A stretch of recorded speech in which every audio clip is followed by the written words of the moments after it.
Welcome to Without a Candle. We are your hosts, Hey guys, I'm Carla. and I'm Carly. Let's just jump on in, shall we? Good morning.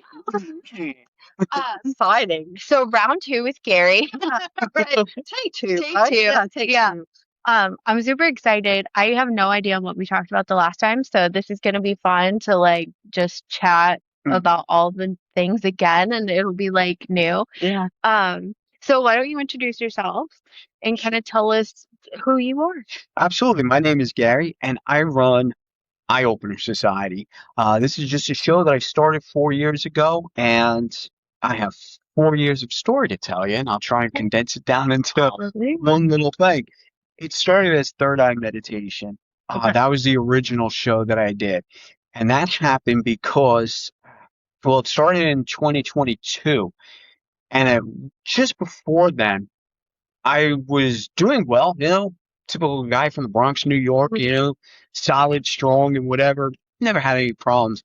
But I always practiced meditation, but it wasn't on a spiritual level. It was meditation just to calm down because a lot of jobs I had was high stress and all. Yeah. I had done it over 20 something years. And at one point during 2022, I ran into some issues, mental health, because we had a breakdown, my wife and I. Hmm.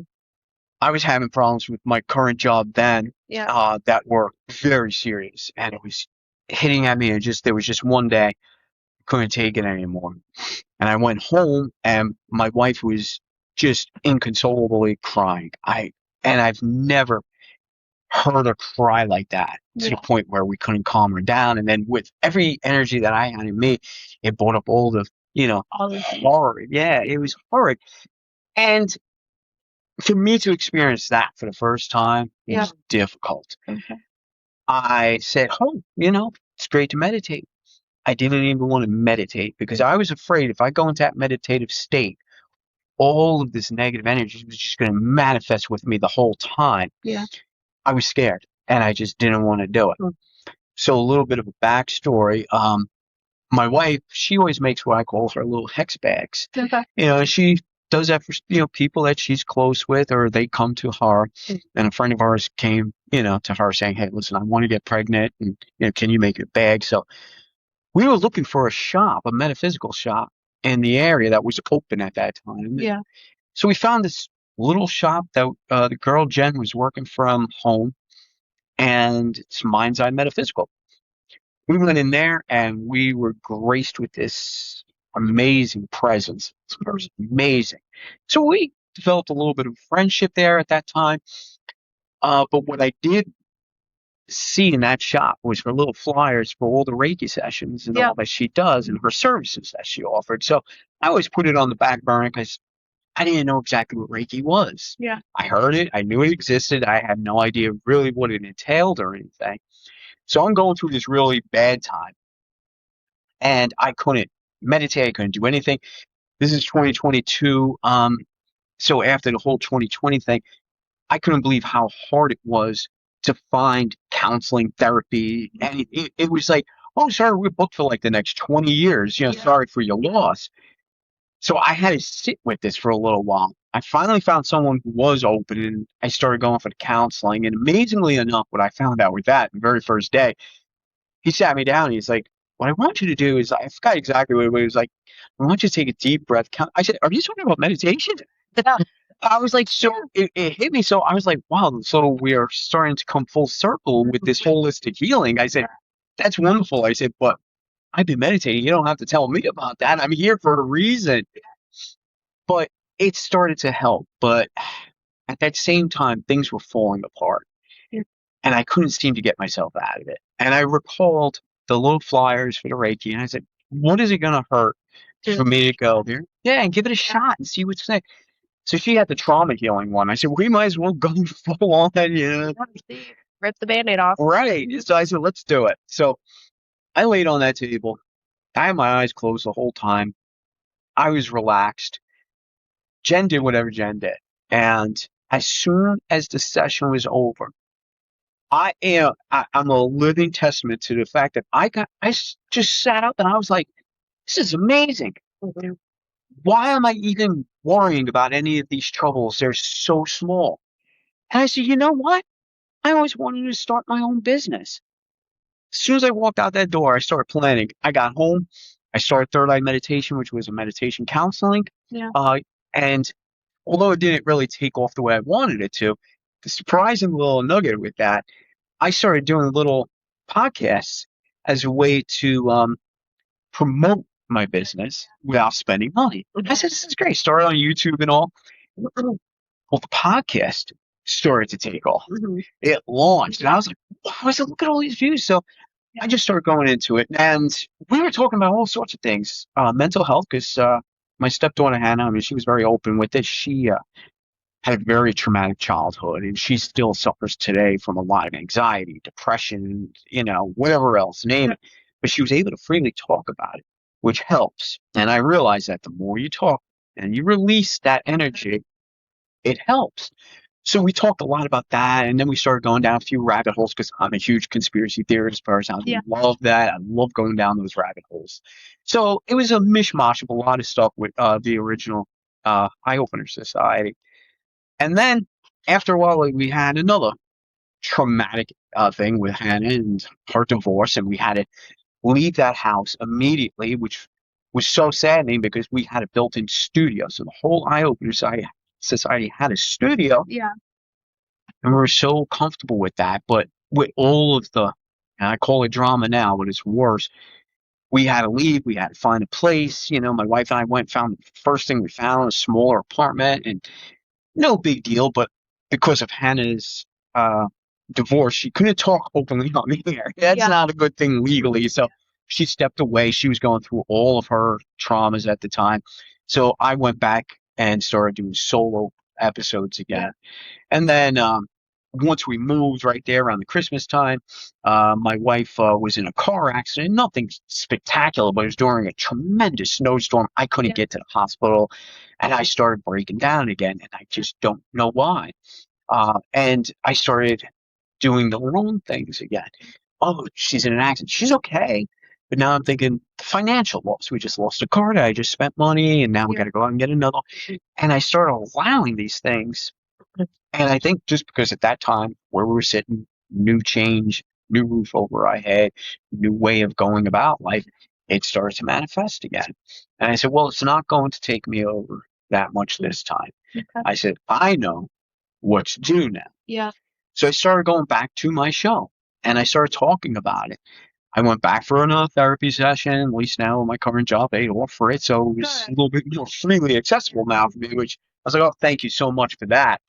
I went through that therapy session, and I started to get better. And that's when I started realizing, the meditation, the spirituality, the metaphysics, this is not some phony mumbo jumbo. This is actual healing, and it works, and people need to accept it. And I'm not saying dump all of your medications and stop seeing your doctor. I mean, I'm not a doctor myself, but this is something that should be incorporated or at least tried. Yeah. So the show started going on. I found another co-host, Jennifer Miller. She was a guest on the show way back when, and she worked. At that time, it was just a great connection. Yeah. She helped me through that period, and then she had to leave. So I went back to solo again. And then, I don't know, I was introduced to TikTok, and I caught it right at the tail end when it was still good, Yeah. And I just started watching this girl, Lizzie, and I'm watching her stuff, and I'm like, this girl's got something to say. And it kept popping up on my feed. I started listening. I started going into her Instagram. I said, I got to have her on the show. And I just thought maybe as a guest, but I said, she has more to say than just a guest. Yeah. So I said, I'm just going to wing it. And I shot a text, and I was like, hey, do you want to co-host a podcast with me? Yeah, that's awesome. Yeah. She got back to me so excited because she always wanted to do her own show. Yeah. And it worked. And we became like integrated instantly. She was able to see the Eye Opener Society vision. Mm-hmm. She was able to give me feedback, give a little bit of what she would like, and a little bit of, I gave her what I would like. Yeah. And she's still on the show to this day. She's an amazing person, energy. dot by dot Lizzie, Yep. Lizzie, and that's her TikTok handle. If anybody wants to follow her, she's amazing because she works with all this architecture of energy, and she's gets downloads crazy. You could tell by her energy, and she tries to figure it out and interpret it. And if anybody was to work with her, it's chaotic, but it works. I worked with her in a few sessions. Very chaotic, but it breaks down. So we have this new vision of Eye Opener Society. Okay. All right. And it's spectacular because in energy work, we spoke about this, words, they mean something, Yeah. right? You say every time you say something, it comes back at you. So I said, well, what's next for Eye Opener Society? Where are we going with this? I said, you know what? I don't like the word podcast anymore. It's so yesterday. I said, I want something more. So I said, you know what? I'm just going to drop the word podcast and just, the Eye Opener Society show. It's a show. And since I've done that, metaphysically, it changes. Okay. Yeah, numbers start to rise up a little bit more because it's something new. I mean, I didn't make any changes, but I feel that the show is now going to go other places because I see a bigger vision for it.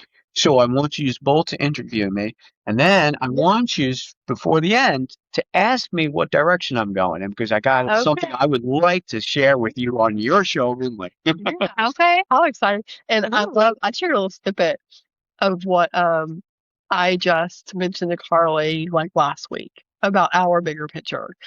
And I don't want to say a whole lot, but do you remember now? No. Like, what if this was done in front of, Oh, yes. like, if there was more witnesses? I'll put it that way, right? Yeah. And I feel like that kind of, and that sparked something with you. You got excited about that. Yes, too. it did. Yeah. We're excited. Yeah. But I want to hear again, how you guys connected. Okay. Right? And that organic conversation. And I'm just excited if you'll rehash that for me. So it started with you and I sitting at the kitchen table that no longer exists in here. Surprise. And we were chatting about something like we do, and you looked at me and go, man, that would have been good as a podcast. We should have recorded that or something. And somebody else walked in and said, yeah, a podcast would be great. I think it might have been Jamisa. Maybe. And I looked at you and I was like, fuck no. Like, we're not adding another thing, right? And then I gave it a week and I started thinking about it and I do my thing and I go research and I get on Facebook and I join all the groups because why not, right? Join all the groups and I start going through all like the posts and the comments just to kind of see if my questions can be answered, right? And it wasn't quite getting them. So I made a post in this group. I don't even remember what it's called, like podcasters on Facebook or something. Yeah. And I made a post to be like, hey, I'm new. Where do I start? Like, give me all the tips and tricks, right? Well, there's a couple comments. Gary was one of them. And something about him and the energy off of that comment, he was the only one I commented back to. And I was like, yeah, I'll email you. He dropped his email. He's like, email me, ask all the questions. I'm happy to help. And I think it was a couple of days later I finally did. And I emailed him and I was like, hey, thank you so much. Like, this is what I'm looking for. This is like, I know nothing, and he sent back like a story of like all the information. And I'm like, this is fantastic. And it just went from there. Like, we just back and forth every couple of days, because work and all this stuff. And it got down to, he's like, I would love to have you guys on my show.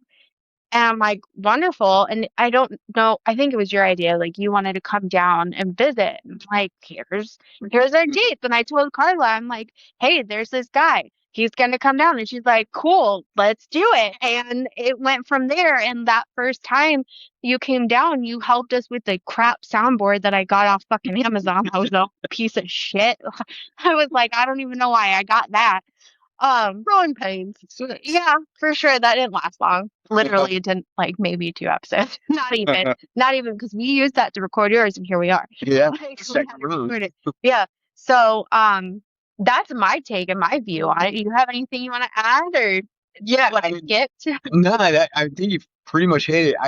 As soon as I hear somebody say, "Hey, I'm starting a podcast," can you help? Yeah. I'm always so scared. I'm like, please let me be the first one to reach the inbox because the worst thing I think with anybody starting out with podcasting is the scammers that come on there. Mhm. And because even to today, I have to block messages, from my Facebook or anything because it's just overwhelming. People, Yeah. oh, I'll help you with this, and and they're all from other countries, and Yeah. I said, please don't let it happen to these people. Yeah. I said, let me get in there and just say, this is the way it is. Yeah. This is how you do it.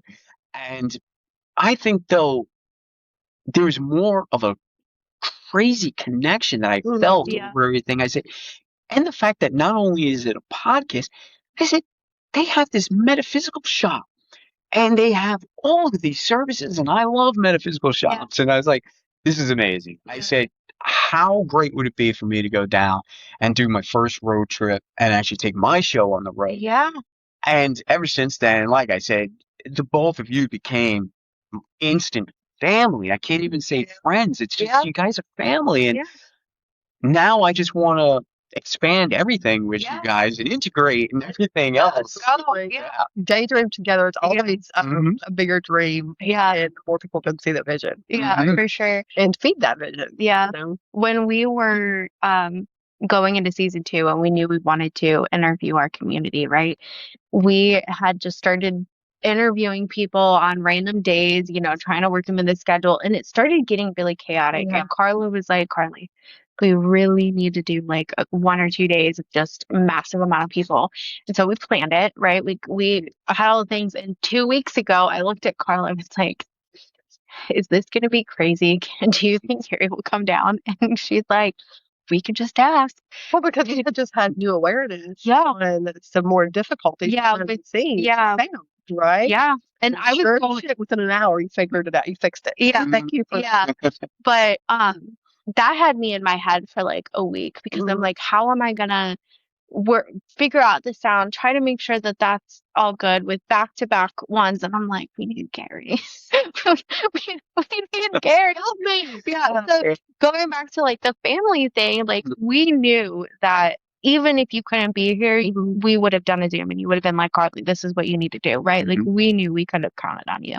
And that is like amazing because we don't have that very often, right? So like having that type of support is invaluable. So thank you, first and foremost. And even the way you guys show up, right? Yeah.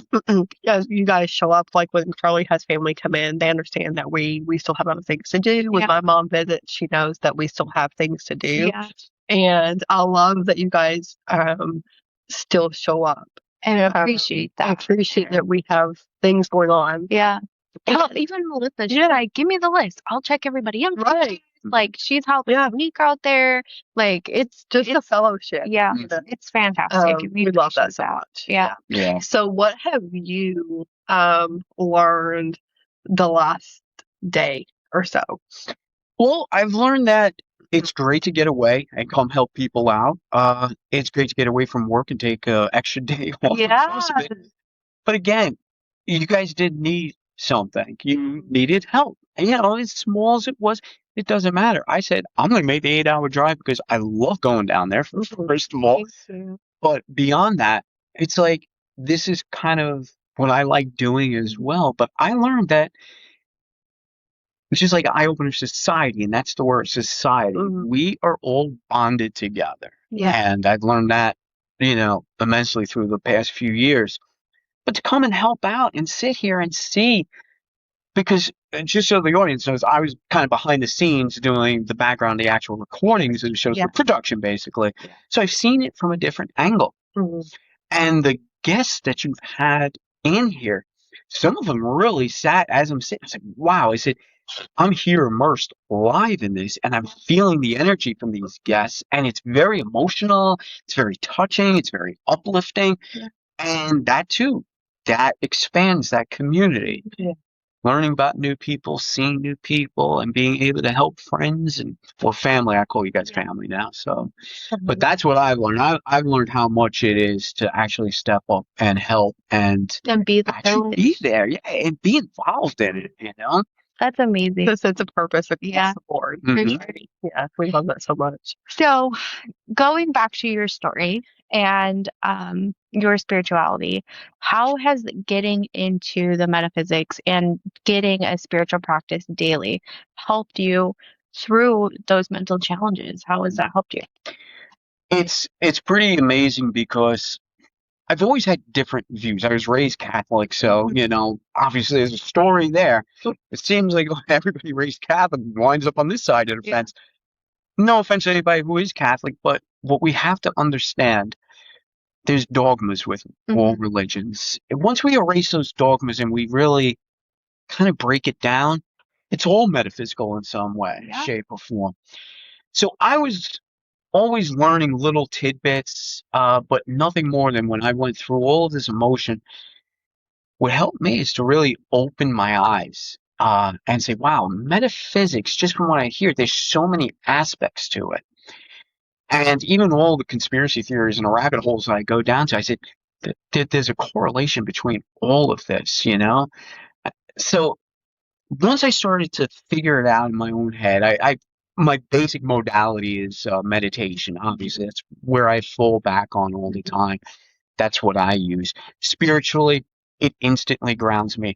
At this point in my life, I don't have to find that quiet spot and do my meditation. I could remain all day in a meditative state. Yeah. It's just a different frequency of the mind, And what that does, though, it's constantly telling you all that negative shit that's around you is not allowed in. Yeah. You can push it away. Yeah. That's the main thing that I learned. And beyond that, then I started finding all these other modalities, and I started getting into the oracle cards, and I started to get into just intuition from working with other psychics. And I said, this again is a society. And there's people out there, no matter what you do, whether it's a Reiki session, whether it is give me any other modality, it helps. And I think it helps more than modern medicine does. Good.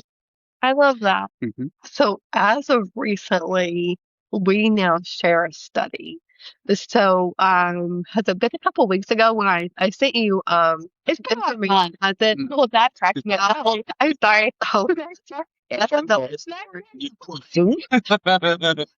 Oh, we'll show that in a second. But I sent you some information on one thing, and that did sit with you, but timing is just not quite right. So you found I have something. Yeah. But through that you found the University of Sedona, right? Metaphysics.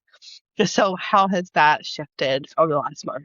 Yeah, I'm not going to reveal too much on that simply because it mixes in with the direction I'm going. Right. So we'll still learn. So we'll still learn. But yeah, it was interesting because I've always been, I hate the word certification and being certified. I mean, if you have, well, we all have natural gifts. It's just, we don't know how to sometimes bring them forward. People don't understand. We've been kind of deprogrammed from this. So let's just say you are a psychic, right? You have this ability, you can see, into the future, whatever it may be. Why do you need a certification on the wall for that? Yeah. That's always been my problem with that. Yeah. But at the same time, this entire field is all about learning. There's a bunch of stuff I have no idea about, and I'm learning your Akashic Records and all of that. That's amazing stuff. I said, I would love to learn this. So I said, let me start small before I start jumping ahead. Yeah. And just when I was on your website, Appalachian Rootworks, Rooted in Runes, check them out. Thank you.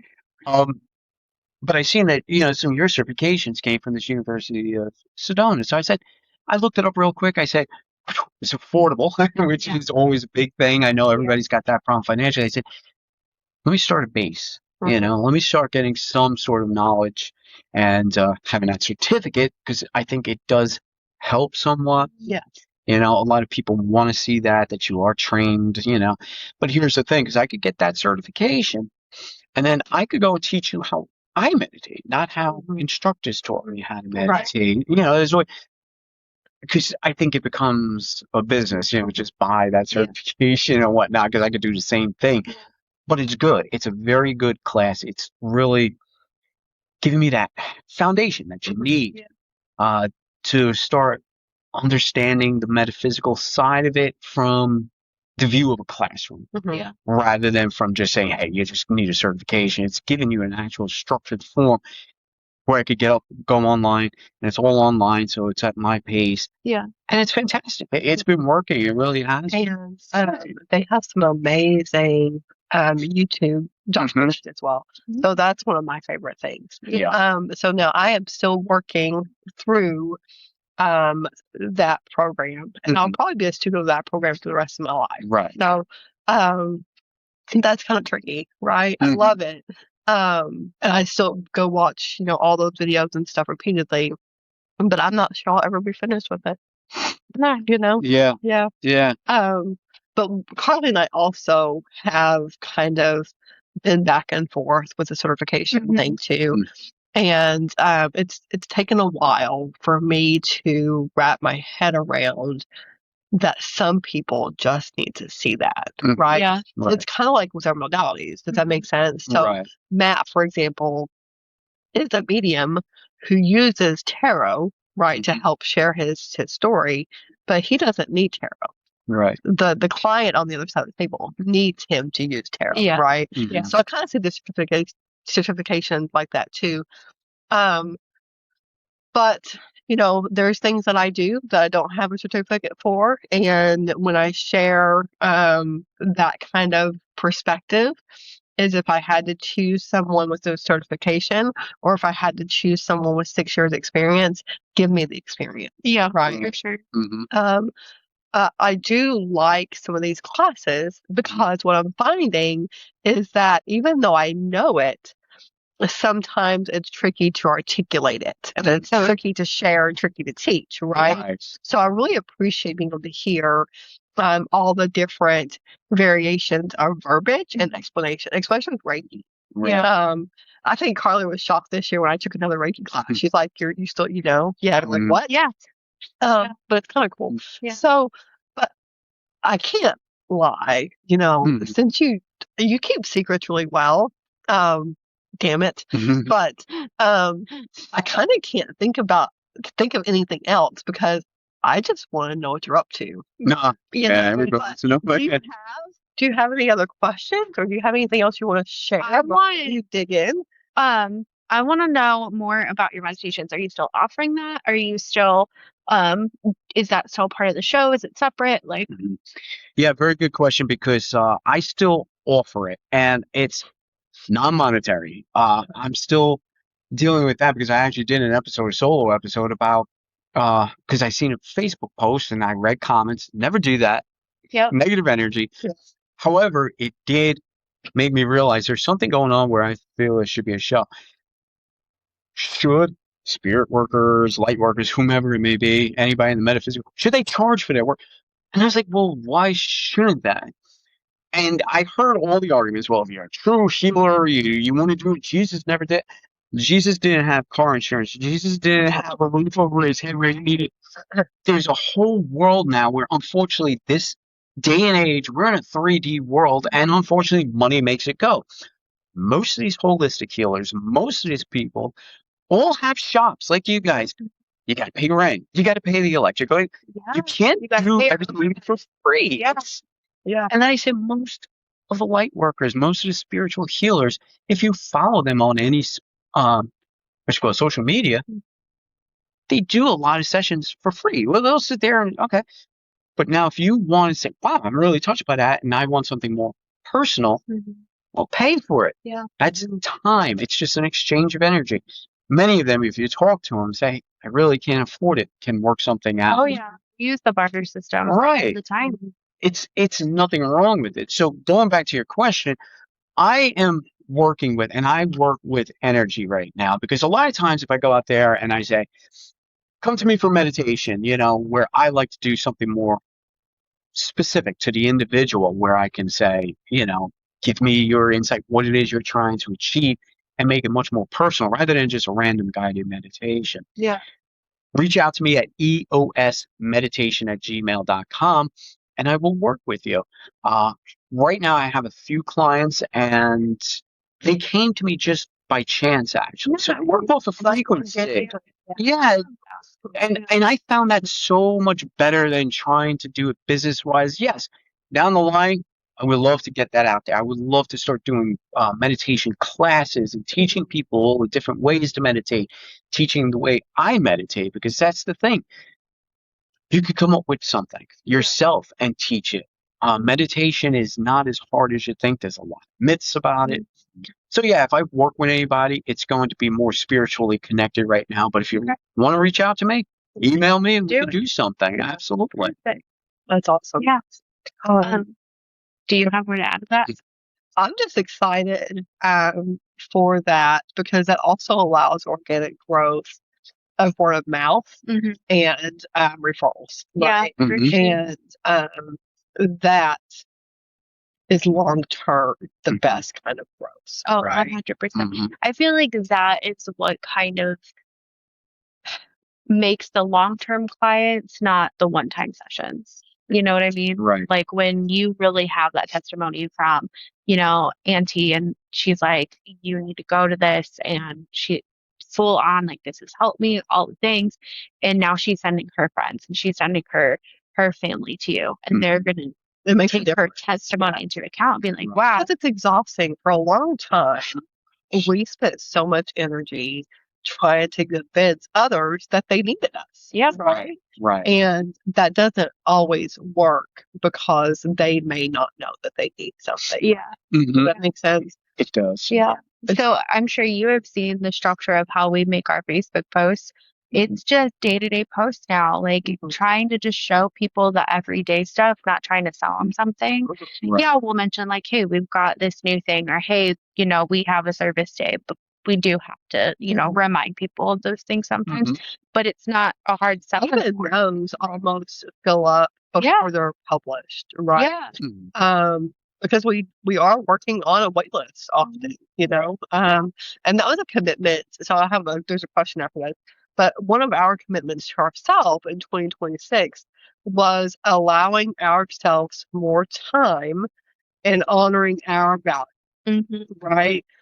Because in years past, we would fill the schedule so full for everyone else, but we didn't put ourselves on the schedule, right? So that shifted.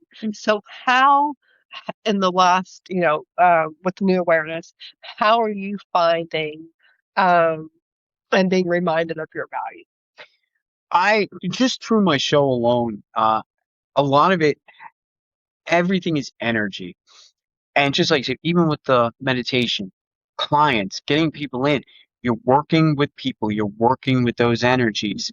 You have to understand, and I am a living witness because my wife, Melissa, who's here, she has these amazing gifts. And she's so powerful.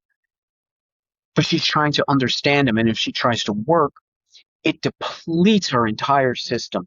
That's where valuing yourself comes in. You have to, in this type of field, understand you are the healer. You're the most important person. But if you're healing through any modality, that is, you're expending so much energy that you do need that time to step back and say, I need time for me so I can heal me before I can heal others. Yeah. That's what I've learned. I've learned like through my job there, where my regular 9 to 5, where I'm working all the time.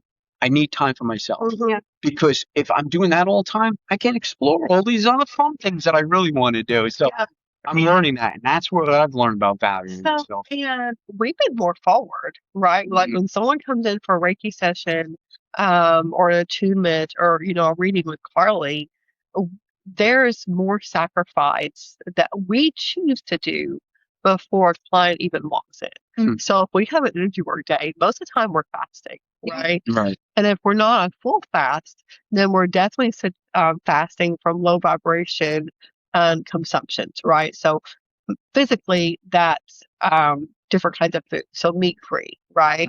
And then, you know, energetically, I don't listen to the radio or watch TV much anyway, but I'm definitely, you know, listening to those audiobooks or my mantra music, you know, that kind of stuff. And so there's more sacrifice before people would show up, right? Going out to dinner. So that's family time sacrifice that we do for our clients as well. Yeah. So it's not just the day of services, and you have the same concept, right? Absolutely. So to get into that mindset, to be prepared, to offer a practice, there are sacrifices. Yeah. Absolutely, there are. And it's great that you bring that up, because a lot of people don't realize, like, if you go into a practitioner and say, oh, let's just use Reiki, I'm going to go in that, and that practitioner has just been sucking up all the low vibrations and all day long, and say, well, I'm just going to do the session. Hey, that's being placed back now on the client, and people don't realize that.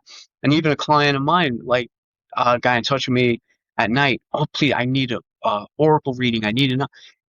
And I was like, I was not in any space to pull those cards out, and I just had to say, I'll get to you first thing in the morning. It'll be a lot different. I could do for me. It's great when they understand that, because I don't want to just pull a card with some weak reading or something that's probably not going to be related, because my energies are now going into that card. So you're absolutely right. There is a lot of sacrifice that's got to go on for even the smallest things. And so there's and then aftercare, right? Yeah. So energetic hygiene is a thing, right? So doing our clearings for ourselves, doing our meditations for ourselves. So there's aftercare as well. So when you get an hour session or an hour meditation, you don't just get an hour. No, right? You get a day before. You usually get a day after of what we have to offer. Yeah, You know? true. And For so, me, if I do stuff at home, I do extra because I have a child in my home. You know, I have a very small house. I don't have a dedicated space that I can go in where he's not, you know, so I take extra precautions on top of that. And thankfully, I do have a couple clients that do readings with me from a Facebook group that are just regulars now. And they understand, like, if they message me at any point of the day, they know they're not getting a reading from me right away. Most of the time, it's going to be the next day when I have time to prepare. So, something I would suggest for you going forward with your practice is, just because you work from home or remotely, wherever you decide to, because I know you want to travel, office hours are important. And setting those boundaries, right? Setting those boundaries and setting those office hours. And if that's just Saturday evening from 6 until 9, then you're either on my appointment list or you're on the wait list. Like, you do not get full access to me 24/7. No. And if it's emergency, maybe there's an exception, but it comes with an emergency cost. Right. If you call an emergency HVAC repair, what happens? Right. You need to be little boy cry wolf, actually. So, and that also helps the client understand not just the value, but they may boundaries, and that they may need to also learn to self-regulate, right? So with meditation, that is another good point. Like, yes, if you need me, I am here during my business hours or at an emergency cost. But so we don't have this again, let me teach you a self-regulation session first, right? And that might even be a go-to for your clients before they become a bigger part of your energy work clientele. So moving forward, Karlie and I had talked about, with our long-term Reiki clients, I may request that they have a clearing first.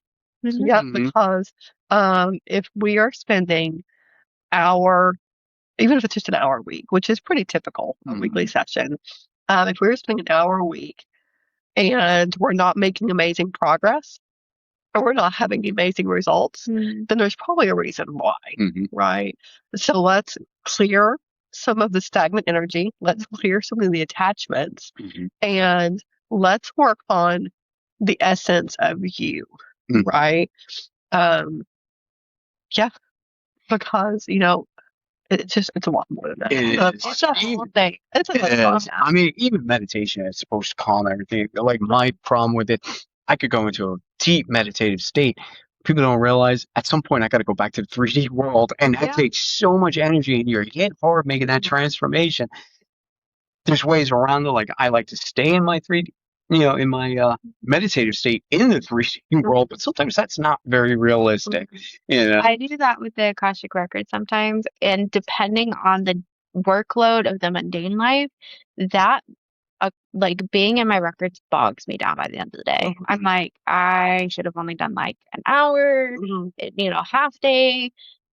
Fuck, Lessons learned, though. Yeah, Right? yeah. But sometimes it's just nice because to me, being in my records is kind of being in a meditative state as well. It's a very soft, it's very loving, it's very just, it's not really euphoric, but it does give me an uplifted feeling, right? Right. So yeah, I totally get wanting to be in that all the time. Yeah. Okay, so I just heard for you transcendental. Am I saying that right?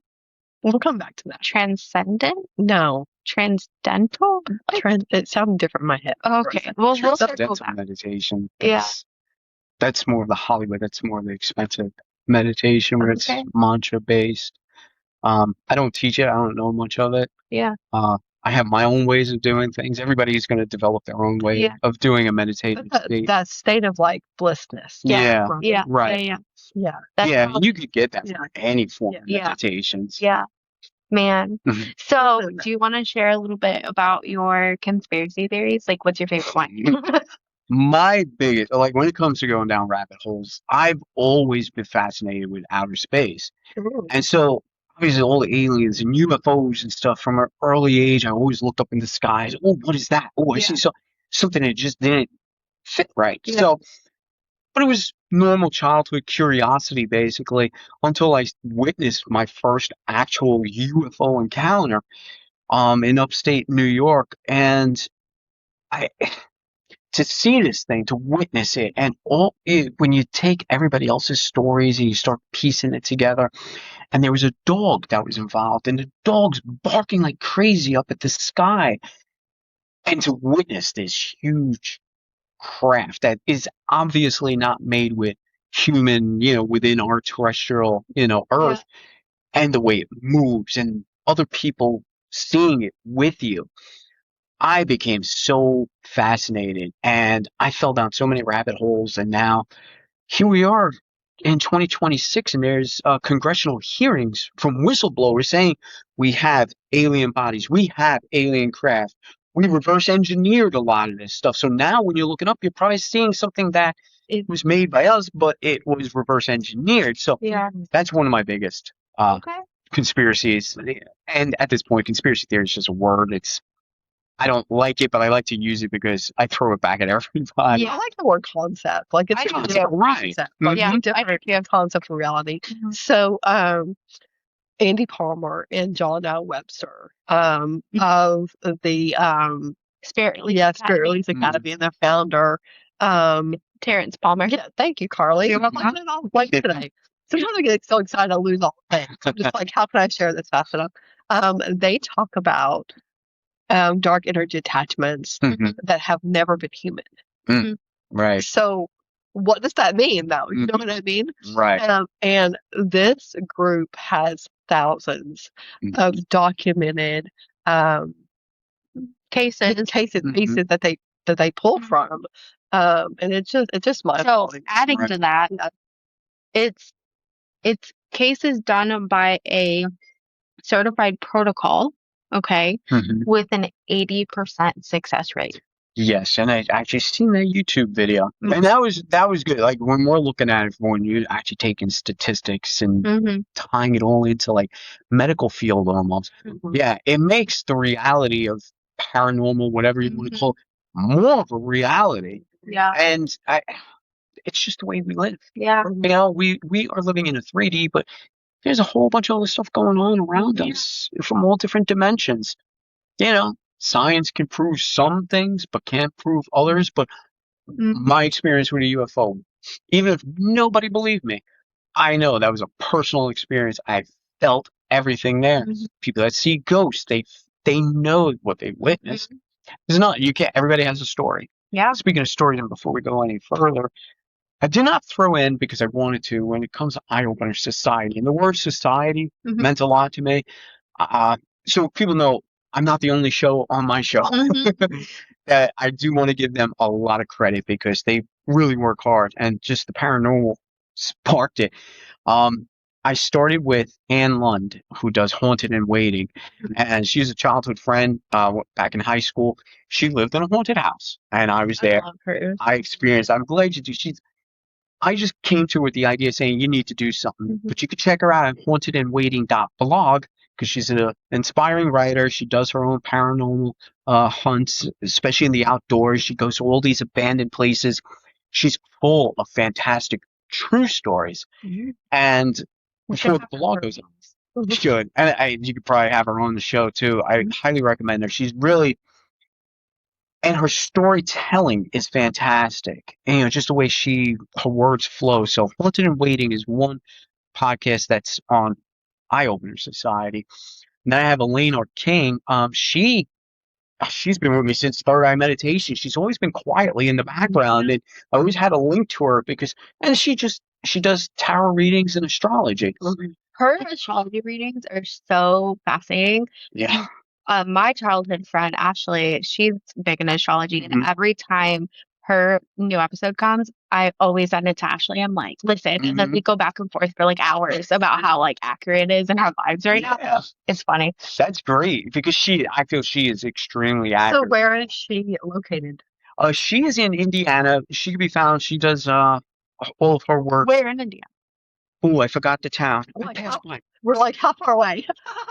Do you want to take a ride now? Maybe. Yeah, I will get the actual location, but if you visit our website, elainesarcanetarot.com, look it up. But because she just works so often, you can even text her. Yeah. And I think for her accuracy, she really does not charge what she should be charging. But she's undervaluing. Yes, she is completely undervaluing herself. I had that conversation with her, but this is how her energy works, and she's amazing. So Elaine's Arcane Oracle is the other one. And since Ann Lund did Haunted and Waiting, she got me back in touch with another old friend, Sunset Child. Sunset Child opened up so many doorways for me when I had a quick phone interview with her. I was like, okay, just stop talking, stop recording. I said, this way we could get the show on the air. She lives spiritually in a fifth dimension, sixth, seventh. Why limit yourself to dimension? Absolutely, So everything she hears, sees, feels, her theories she develops, sometimes you gotta listen to the show twice because she's just talking and you're not understanding. But after a couple days, it starts to come together somehow. Like, wait a minute, I just experienced something in life, and I could apply to what Sunset Child had said. So, Sunset Child's Out There podcast, another amazing one. And then, more recent, I fell into another TikTok host, Hannah Rose. She does sound therapy, wears sound bowls and all the sound healing, and she was just doing it on TikTok. And I said, "Wow, you got something too." She's co-hosted a few of our shows, but she does The Sound Within, and she does her own podcast where she just has her thoughts, her feelings, very soft-spoken, very relaxing. And now she's starting to do her sound bowl, like full 30 minutes of her just working the sound bowls, which is amazing because I'm so in tune with sound. So those are them. Sound Within, Haunted and Waiting, Elaine's Arcane Oracle. Don't forget to check them all out because they're amazing. And Sunset Child's Out There podcast. So we'll have the tag team meditation and sound bath because currently, before my meditations, I offer a little bit of a journey for closure. And then we do the sound bath. And then I do fucking shit. See, we don't filter. I do an audio of another meditation just to wrap up. Right. So I'm like, maybe sometime we can tag team some of that. We'd love to. I think they're all open to coming on and cross-referencing and cross-podcasts. I think that would be fantastic. I just envisioned like a whole, like everybody in the society coming here for some type of retreat. And it's like, I don't know. That's how you'll work. That's a workshop. That's a workshop. So that would be so cool. Could you imagine like how, like, okay. Anyway, before we wrap up, share our I got a surprise for everybody. Yeah. Exactly. Was it a surprise? No. I didn't know it Oh, wasn't shit. a surprise. Okay, what's the surprise? Well, with all the learning that I've been doing, there's a reason too. I went to University of Sedona, and I'm getting the accreditation. Between Lizzie and I, we've been talking about it. We're sharing ideas. So just what I have now is still basic. And remember, words mean something. Yeah. Way back in third eye meditation, I had this joke, and that's why it never worked out, that I was going to be a church. So because I fiddled around with it, that's just a joke. I'm not going to do it. Yeah. I'm doing it. Yeah. I am opening a church, and it's going to be a spiritual, no dogmas, non-denominational. Anybody can attend. How it starts, whether we're going to start online and then go for a physical location, yet to be seen. I mean, this is all thoughts. So again, this is podcast time. My announcement now, I may have already started the church when we don't know. But that's what I'm doing. It's something I've been so passionate about because, again, all this talk about healing people and bringing folk, the only way really to do it, sometimes not everybody's going to hear your show. Not everybody's going to have access to it. But when you have a church and you bring that community together, and you could start doing your teachings, and I can have different practitioners in there teaching their ways, I'm ready for it. And that's what we're doing. And of course, you guys can be involved in any way, shape, or form. Resources. Yeah. And if you need, I'm sure you've got resources already for like an accountants and CPAs that can kind of help you along the building block. The nonprofit 501. That's going to be somebody else's thing. Once that's in place, I'm basically ready to fly out. We love that so much. So back in 2021, that's everybody's like, you just need to have a nonprofit. Yeah. And not having a nonprofit this year has hindered us, right? Yeah. There were some opportunities that we could have had if we were a nonprofit. Yeah. There's some organizations out there that only work with nonprofits. Right. And that's really limited us, to what we have access to. Yeah. Because accessibility is a huge thing with us, right? Yeah. So when it comes to planning retreats and destinations like that, it does need to cost something. Right. Right.